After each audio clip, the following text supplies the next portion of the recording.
राजा पृथु का चरित्र। मुनियों ने कहा, लोमहर्षण जी, पृथु के जन्म की कथा विस्तार पूर्वक कहिए।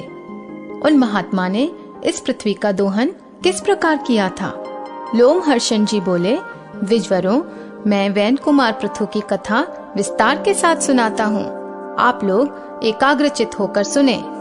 ब्राह्मणों, जो पवित्र नहीं रहता, जिसका हृदय खोटा है, जो अपने शासन में नहीं रहता, जो व्रतों का पालन नहीं करता तथा जो कृतघ्न और अहितकारी है, ऐसे पुरुष को मैं यह कथा नहीं सुना सकता।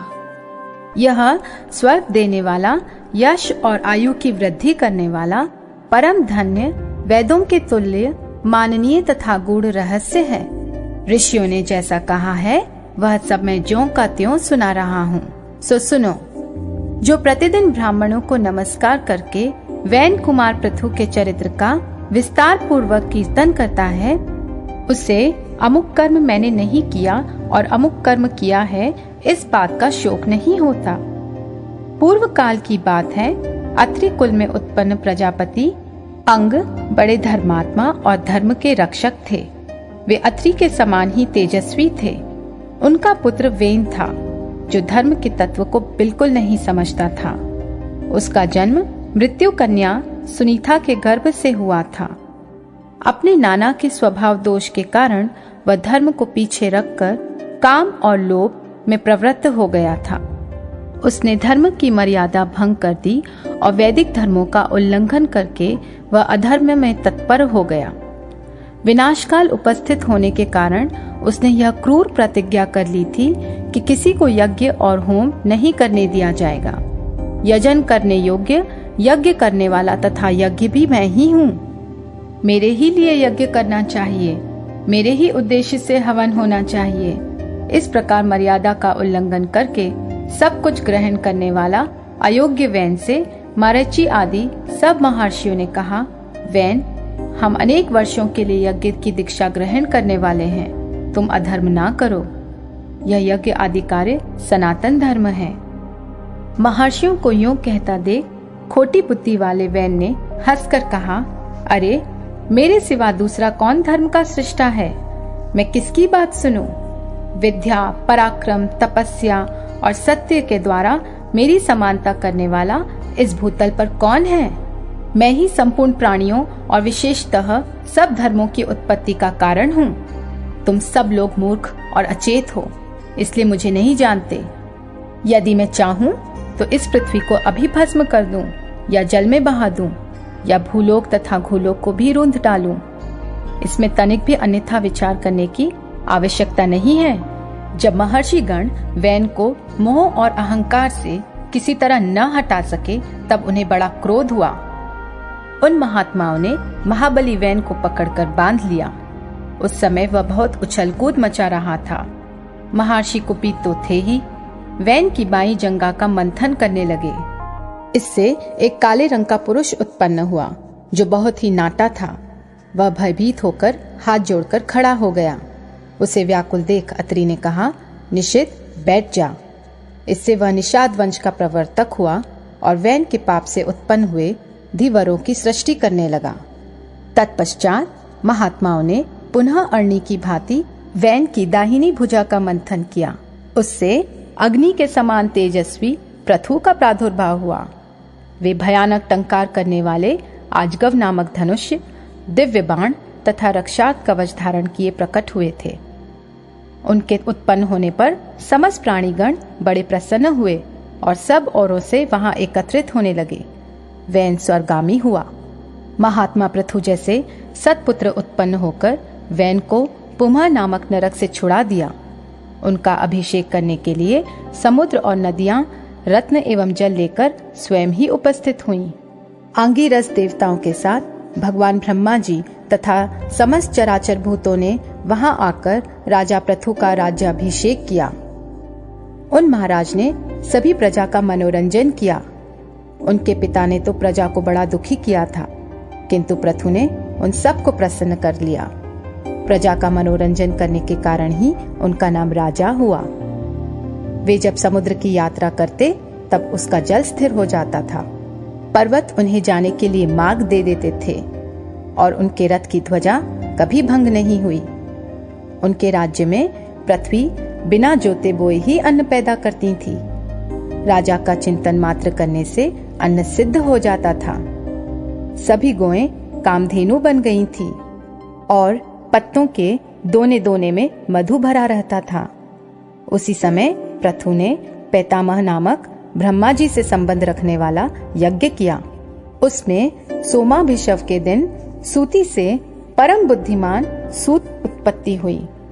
उसी महायज्ञ में विद्वान मागध का भी प्रादुर्भाव हुआ। उन दोनों को महर्षियों ने पृथु की स्तुति करने के लिए बुलाया और कहा, तुम लोग इन महाराज की स्तुति करो।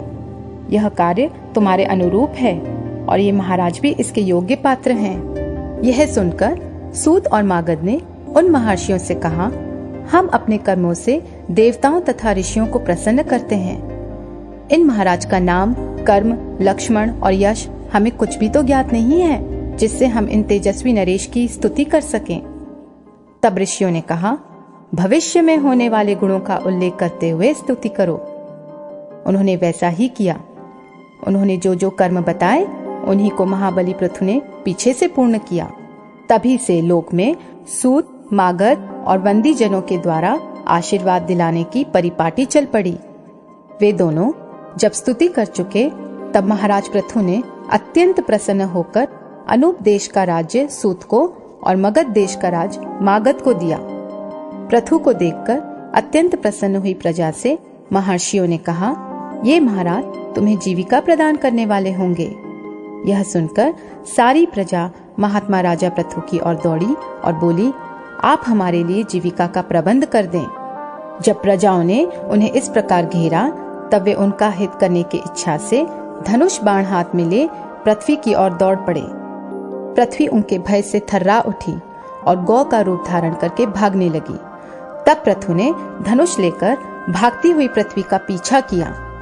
पृथ्वी उनके भय से ब्रह्मलोक आदि अनेक लोकों में गई, किंतु सब जगह उसने धनुष लिए पृथु को ही अपने आगे देखा।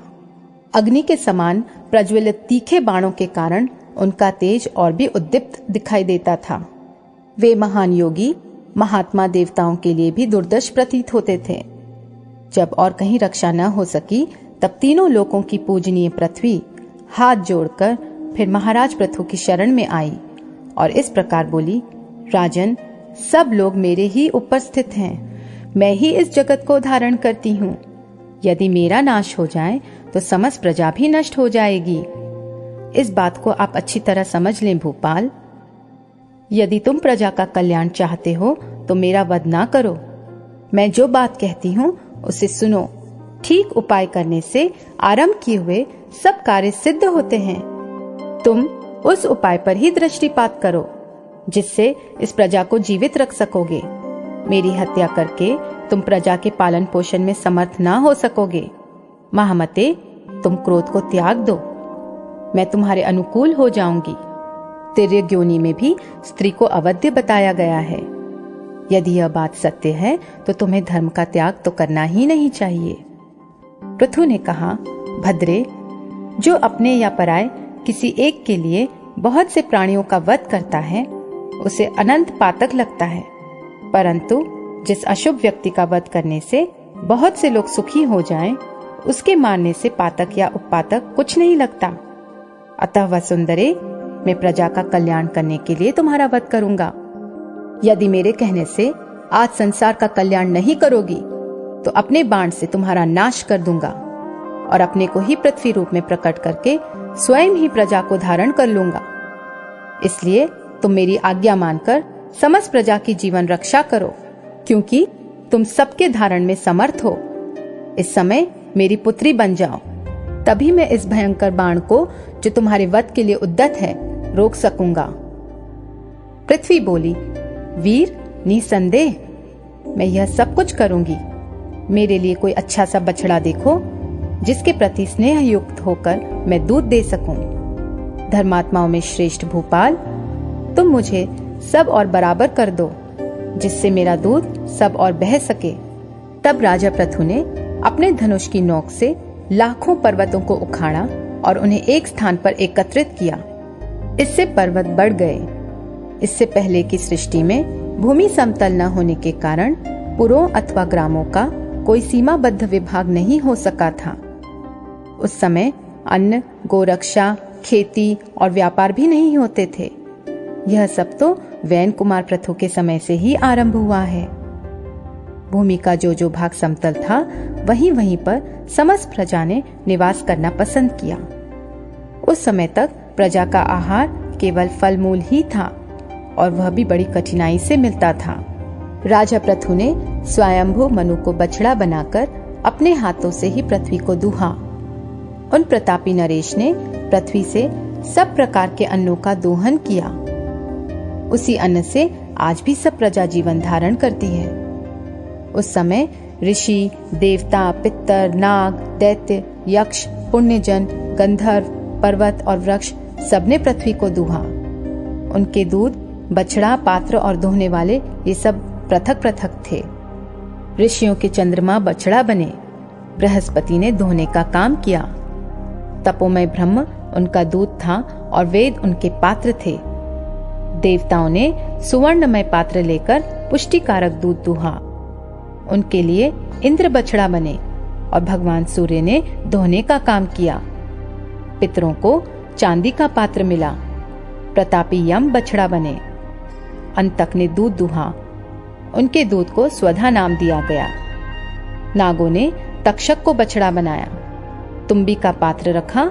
ऐरावत नाग से दोहने का काम लिया और विष रूपी दुग्ध का दोहन किया। असुरों में मधु दोहने वाले बने। उसने मायामय दूध को दुहा। उस समय विरोचन बछड़ा बना और लोहे के पात्र में दूध दुहा गया। यक्षों का कच्चा पात्र था।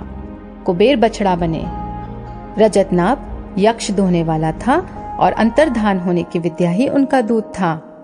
राक्षसेंद्रों में सुमाली नामक राक्षस बछड़ा बना। रजतनाभ दूध दोहने वाला था। उसने कुपाल रूपी पात्र में शोणित रूपी दूध का दोहन किया। गंधर्वों में चित्ररथ ने बछड़े का काम पूरा किया। कमल ही उनका पात्र था। सुरुचि दोहने वाला था और पवित्र सुगंधी उनका दूध था। पर्वतों में महागिरी मेरु ने हिमवान को अपना बछड़ा बनाया और स्वयं दोहने वाला बनकर शीलामय पात्र में रत्नों एवं औषधियों को दूध के रूप में दूहा। वृक्षों में प्लक्ष पाकड़ बछड़ा था। खिले हुए शाल के वृक्ष ने दोहने का काम किया। पलाश का पात्र था और जलने तथा कटने पर पुनः अंकुरित हो जाना ही उनका दूध था। इस प्रकार सबका धारण पोषण करने वाली यह पावन वसुंधरा समस्त चराचर जगत की आधारभूता तथा उत्पत्ति स्थान है। यह सब कामनाओं को देने वाली तथा सब प्रकार के अन्नों को अंकुरित करने वाली है। गोरूपा पृथ्वी मैदिनी के नाम से विख्यात है। यह समुद्र तक पृथु के ही अधिकार में थी। मधु और कैटब के भी मैद से व्याप्त होने के कारण यह मैदिनी कहलाती है। फिर राजा पृथु की आज्ञा के अनुसार भूदेवी उनकी पुत्री बन गई। इसीलिए इसे पृथ्वी भी कहते हैं। पृथु ने इस पृथ्वी का विभाग और शोधन किया है, जिससे यह अन्न की खान और समृद्धिशाली बन गई है। गांवों और नगरों के कारण इसकी बड़ी शोभा होने लगी है। वैन कुमार महाराज पृथु को ऐसा ही प्रभाव था। इसमें संदेह नहीं है कि वे समस्त प्राणियों के पूजनीय और वंदनीय हैं। वेद वेदांगों के पारंगत विद्वान ब्राह्मणों को भी आज महाराज पृथु की ही वंदना करनी चाहिए, क्योंकि वे सनातन ब्रह्म योनि हैं। राज्य की इच्छा रखने वाले राजाओं के लिए भी परम प्रतापी महाराज पृथु ही वंदनीय हैं। युद्ध में विजय की कामना करने वाले पराक्रमी योद्धाओं को भी उनके आगे मस्तक झुकाना चाहिए, क्योंकि योद्धाओं में वे अग्रगण्य थे। जो सैनिक राजा पृथु का नाम लेकर संग्राम में जाता है, वह भयंकर संग्राम में भी सकुशल लौटता है और यशस्वी होता है। वैश्यवृत्ति करने वाले धनी वैश्यों को भी चाहिए कि वे महाराज पृथु को नमस्कार करें, क्योंकि राजा पृथु सबके वृत्तिदाता और परम यशस्वी थे। इस संसार में परम कल्याण की इच्छा रखने वाले तथा तीनों वर्णों की सेवा में लगे रहने वाले पवित्र शूद्रों के लिए भी राजा पृथु ही वंदनीय है। इस प्रकार जहाँ पृथ्वी को दोहने के लिए जो विशेष विशेष बछड़े, दोहने वाले, दूध तथा पात्र कल्पित किए गए थे। मैंने उन सब का वर्णन किया।